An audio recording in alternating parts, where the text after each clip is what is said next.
Good afternoon po, sir. My name is Ajaboy S. Sutilia from 2 Charlie, presenting 11-12 paragraph.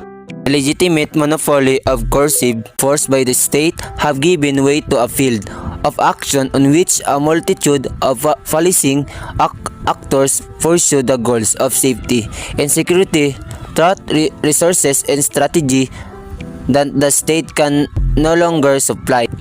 At the best, the state and formal policing maintain a market share of the provision of social control with informal, non-state-based control mechanism serving a fluctuating and contingent partners in the overall system of control.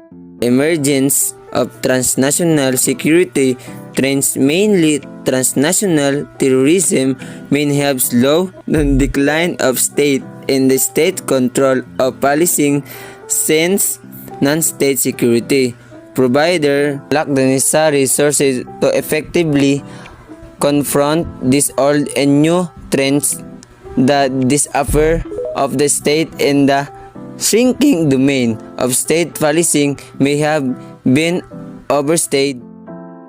Sabi dito, dati, ang gobyerno lang daw ay may karapatang gumamit ng pwersa para sa seguridad, katulad ng pulis.